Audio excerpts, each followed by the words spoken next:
My family skipped my wedding for a party and said it was just a piece of paper. I nodded, left their mess behind, and cut off every dollar I'd given them. The next morning, when their world fell apart, I'd always pictured my wedding day not as some lavish affair, but as a quiet moment in a backyard with wildflowers and the people who mattered. At 32, engaged to Sam, I made it real, a small ceremony with 20 guests, a veil I'd sewn myself over sleepless nights, each stitch a promise. I asked my family, Mom, my brother Jake, my sister Kara, for simple things, some folding chairs, a playlist, a homemade cake. They'd nod and say, "Don't worry, we've got you," and I trusted them. But the day before, I called to check. Mom chuckled, "Oh, sweetie, we didn't think it was a big deal. Just a piece of paper." Jake cut in, "Yeah, relax, it's not some fairy tale thing." My heart sank. I stood in my kitchen, clutching my phone, staring at the wildflower bouquet I'd picked from a field that morning. They hadn't done a damn thing, no chairs, no music, no cake. Then I saw it on Instagram, them at my cousin Tara's bachelorette party, limos, glitter, champagne flutes raised. The caption screamed, "Family first." I wasn't invited, wasn't even a thought. I swallowed the hurt, forced a smile, and told Sam we'd figure it out. We did. 10 friends showed up with mismatched chairs from their garages, and I walked to him under a string of dollar store lights that sagged in the breeze. I said I do with my throat tight, his hands steady in mine, and it was beautiful despite them. But that night, alone in our cramped apartment, the dam broke. I sat on the edge of our bed, still in my dress, and cried, not from the joy of marrying Sam, but from the gut-wrenching sting of being nothing to the family I'd carried for years. They tossed my day aside like trash, and I couldn't unfeel that emptiness, that sharp, quiet ache of being unseen by the people I'd given everything to. I woke up the next morning with a heaviness I couldn't shake, the kind that sits in your bones after a night of crying yourself empty. Sam was still asleep, his breathing soft beside me, and for a moment, I wanted to pretend yesterday hadn't happened. But my phone buzzed on the nightstand, pulling me back. I didn't want to look, I knew it would be them, but I grabbed it anyway. My fingers trembled as I opened our family chat. I typed fast before I could second-guess myself, "You skipped my wedding for Tara's party. I needed you there, and you weren't." My pulse hammered as I hit send, waiting for something, anything to make it right. Mom's reply came first, "Don't overreact, honey. It's just a formality, not some big production." Kara followed, "We didn't think you'd freak out over it. Chill." Jake just sent a little scene marker, mocking me from the screen. I stared at their words, my chest tightening, and something snapped. This wasn't just about a missed day, it was years of me pouring myself out, and them taking it like it was nothing. I thought of Jake's late-night calls, begging me to cover his rent when his DJ gigs dried up, $1,600 here, $100 there, always with "You're the best sis." Kara's sob stories about needing her phone bill paid after another breakup, $80 a month like clockwork. Mom's quiet hints about her meds when her paycheck ran short, $1,150 wired without a question. I'd been their anchor, working extra shifts at the diner, skipping vacations, telling myself what family does. And now, my wedding, my one moment, was just a piece of paper to them. The hurt burned into anger, hot and sharp, and I couldn't hold it in anymore. I typed one last message, "Thanks for showing me where I stand." My thumb hovered over the send button, then pressed it before they could respond. I tapped those 3 little dots next to the chat name and hit leave group. The silence that followed felt like a deep breath I hadn't taken in years. But I wasn't done. I opened my bank app, the glow of the screen was cold against my face. Jake's Netflix account, tied to my card for 2 years, was cancelled. Kara's latest Venmo request, $50 with a gas pump emoji, was declined. Mom's autopay for her utilities, the one I'd set up when she almost lost power last winter, was stopped. Each tap was a cut, severing the ropes they tied around me. I didn't feel guilt, not like I thought I would. Instead, my chest loosened, like I'd been holding my breath for a decade and finally let it go. I set the phone down, my hands steady now, and leaned back against the headboard. The room was quiet, just the hum of the fridge in the distance, and I realized I'd been waiting for this, for permission to stop being there for everything. Sam stirred, then rolled over with a sleepy squint. "You okay?" he mumbled, his voice rough. I looked at him, his messy hair, the way his eyes softened when they met mine, and felt a flicker of something warm, something mine. "I will be," I said, and meant it. He sat up, resting a hand on my knee through the blanket. "You don't owe them, you know." "Not a damn thing." His words sank in heavier than they should have, because I'd never let myself believe them before. I'd always thought love meant giving until you're hollow, that family meant carrying their weight no matter how much it crushed you. But sitting there with Sam's hand grounding me, I saw it differently. They'd taken my trust, my time, my money, hell, my wedding, and given me scraps in return. I nodded slowly, "Sure," and he pulled me into his chest. I didn't cry this time, I just let myself rest there, feeling the first real crack in the wall I'd built to keep them in and me out. It wasn't peace, not yet, but it was a start, a jagged little edge of something new. The next morning hit like a freight train, not with noise but with a flood of texts lighting up my phone before I'd even poured my coffee. I sat on our faded couch, Sam still in the shower, and watched the screen glow with their desperation. Jake was first, "Yo, Netflix is down. What's wrong with your card?" Then Kara, "I can't get to work. I'm out of gas. Send me $40 now." Mom's came last, her tone sharp, "My lights flickered all night, and the heat's acting up. Why'd you stop the payments?" I didn't reply. I just stared at the messages stacking up, each one a little more frantic, and felt the strange, quiet thrill like I'd flipped a switch. They didn't know I had Sam. Sam patted the towel around his neck and glanced at my phone. "They're losing it, huh?" he said, a half-smile tugging at his lips. I nodded, setting the phone face down. "Let them," I said, and meant it. For once, I wasn't running to fix their messes.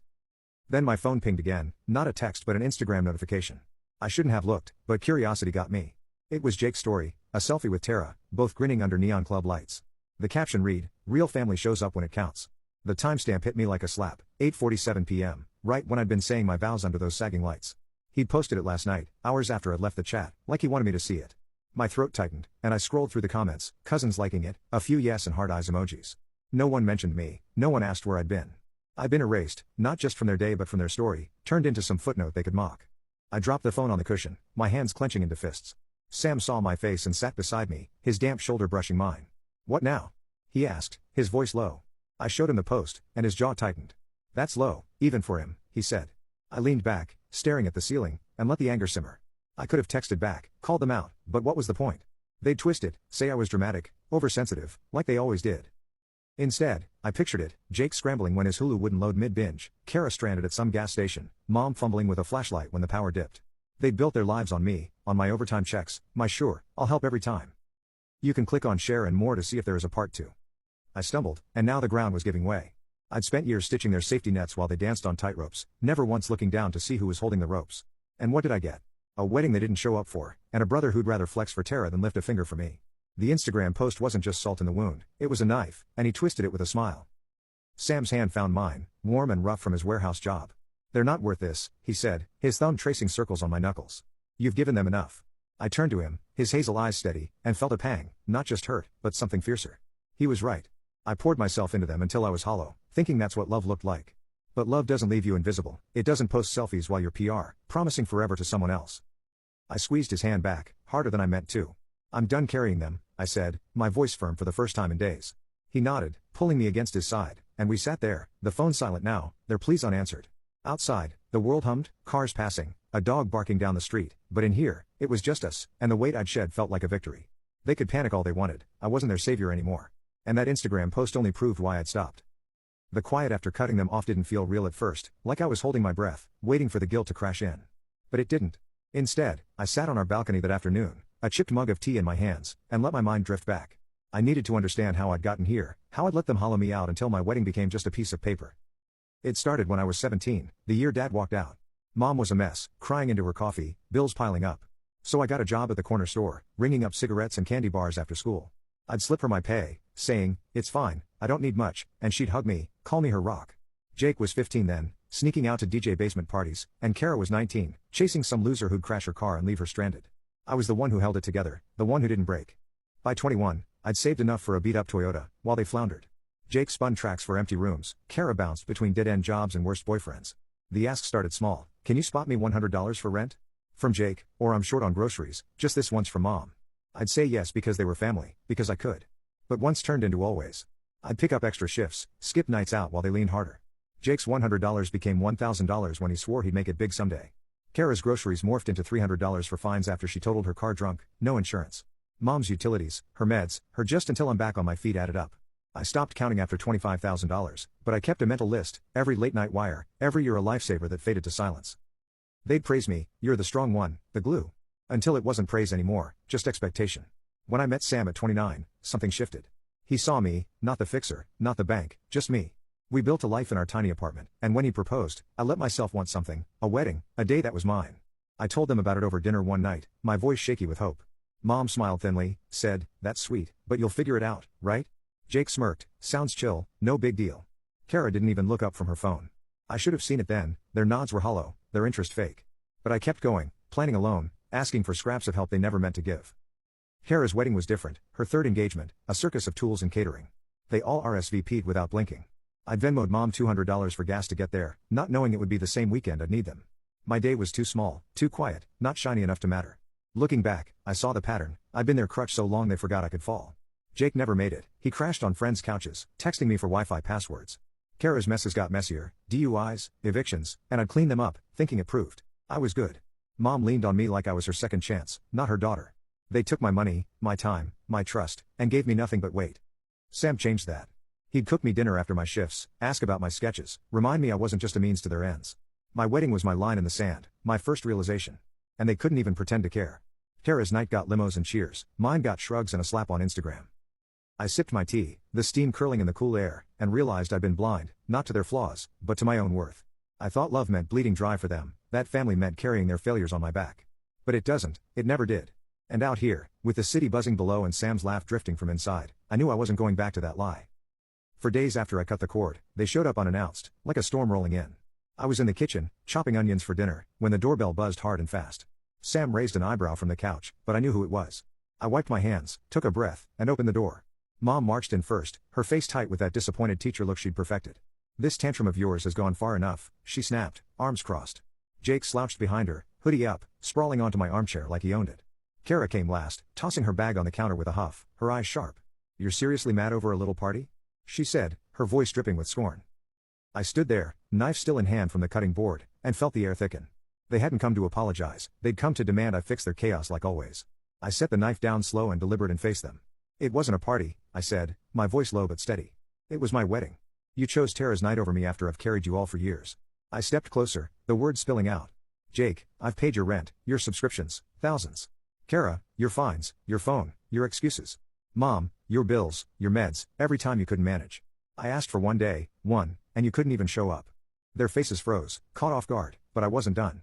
"You didn't forget, you decided I didn't matter." Silence hung heavy, and then Mom waved a hand like she could dismiss it. "We sold your veil on eBay," she said casually, as if she'd pawned an old lamp. "Figured you were done with it after the fuss. My veil, hours of stitching, my quiet pride, gone for $25. My vision blurred, but I held my ground." Kara snorted, leaning against the counter. "And I used your venue deposit for Tara's gift," she added, smirking. "You weren't using it, so I got her that spa package, $1,200 well spent." My breath caught, that deposit was my savings, my trust, and she'd swiped it like it was spare change. I gripped the counter's edge, fury boiling up. "You stole from me," I said, my voice shaking now. Both of them. Jake finally looked up, annoyed. "Chill, it's not that deep. You're acting like we killed someone." Mom nodded. "You're blowing this out of proportion. We're family, not your enemies." I laughed sharp and bitter, and it startled them. "Family?" I said. "Family doesn't ditch you, sell your stuff, steal your money, and then act like you're the problem." LLA walked in then, she'd been in the bathroom, heard it all. She stopped short, eyes wide, then stepped beside me. "You're unbelievable," she said, glaring at them. "You treat her like a damn ATM, and when she stops giving, you pull this, selling her veil, stealing her deposit." Her voice shook with anger I hadn't found yet. "You're not family, you're parasites." Mom snapped, "Stay out of this, LLA." But LLA shook her head. "No, I've watched her bleed for you, and I'm done." She grabbed her jacket and walked out. You can click on share and more to see if there is a part 3. It fell apart. Part 3. I walked out the door, which clicked shut like a gunshot. I turned back to them, calmer now, cold. "I'm not your bank anymore," I said. "I'm not your fix. Get out." They didn't move at first. Jake scoffed, "You're going to regret this." Kara rolled her eyes, snatching her bag. "So dramatic," she said. "Good luck without us." Mom lingered, her mouth opening like she wanted to argue, but then she closed it. "You'll come crawling back," she muttered and followed them out the door. It slammed, and the apartment went still. Sam stood up, crossing to me in 3 steps. His hands found my shoulders. "You okay?" he asked, searching my face. I nodded slowly. The weight of their words, their actions, was settling in, the veil, the deposit, their entitlement. It wasn't just betrayal, it was theft, deliberate and cruel. But standing there with Sam's warmth against me, I felt something solid. I'd faced them, named it, and sent them packing. The sting was there, raw and deep, but so was a spark, a fierce, stubborn thing that said I was done bending. The days after they stormed out stretched into weeks, and their world started crumbling piece by piece, like a house of cards. I had stopped holding up Jake's power, and I heard from a mutual friend that he was couch surfing again, cursing my name. Kara's car got towed after she couldn't pay the lease. She left me a voicemail, her voice shrill. "I'm stranded. This is on you." Mom's phone went dark, her texts were replaced by a single email. "Heat's out, bills are piling up. How could you do this?" I didn't respond. I sat on our couch, legs tucked under me, and let their words bounce off the walls without sinking in. Sam watched me from the kitchen, stirring a pot of chili, and said, "They're figuring out life without you." I nodded, a small smile tugging at my lips. "About time," I said, and felt it was true. Their chaos wasn't my burden anymore. I'd handed it back, and they didn't know what to do with it. But it wasn't all silence. Kara called again a week later, her tone softer, cracked. "I'm sorry. I screwed up, okay? I shouldn't have taken that money." I listened, my finger hovering over delete, and let it play out. "I'm in a mess now, and I get it." I leaned too hard. Her voice broke, but I didn't call back. Jake took a different tack, posting a rant on Twitter. Some people turn their backs on blood over petty loyalty. Loyalty's dead. He got 3 likes, 1 from Kara. Mom sent a letter, handwritten and shaky, saying, "We're struggling, But we're still your family. Think about that. I folded it into a drawer, unopened after the first line. They wanted me to feel it, to cave, but I didn't. I'd spent years drowning in their guilt trips. This time, I stayed on shore, dry and steady. Then the light came. Lila texted me daily memes at first, then said, "You deserve a real celebration." She and Sam's brother, Tom, planned a late reception, just 12 people, folding tables in Tom's yard, fairy lights strung up like stars. I wore jeans and a flannel, and we danced to a playlist Lila made, laughing when the speakers crackled. No one asked for money or favors, they just showed up with hands full of potluck dishes and hugs. Later, a package arrived at our door, no note, just a quilt, soft and blue, stitched with tiny stars. I knew it was from Mia, Jake's ex. She'd always been kind, even when he wasn't. I draped it over our couch, ran my fingers over the threads, and felt my throat tighten, not from pain but from this quiet proof that I wasn't alone, not really. Hera texted too, out of the blue, "Sorry, they were awful. I should have said it sooner." I typed back, "Thanks," and left it there, a small bridge I didn't need to cross yet. Their mess kept spinning. Jake lost his DJ gear to a pawn shop. Kara's job fired her for no shows. Mom's landlord sent warnings, but I didn't flinch. I walked through our apartment one night, Sam humming behind me as he washed dishes, and felt the air shift, no buzzing phone, no late night pleas. Just us, our little life pieced together without their weight. I stopped by the window, looking out at the street lights flickering below, and realized I wasn't waiting anymore, not for their apologies, not for their change. Lila's laugh from that party echoed in my head. Mia's quilt warmed my hands, and Sam's voice pulled me back to now. I built something small, messy, real, and they couldn't touch it. The veil was gone, the deposit too, but what they'd taken didn't define me anymore. I turned to Sam, his sleeves rolled up, and joined him at the sink, bumping his hip with mine. "You're humming off key," I teased, and he grinned, splashing me with suds. For the first time in weeks, I laughed loud and free. Mine. And I knew I'd made it through their storm, not just intact but stronger.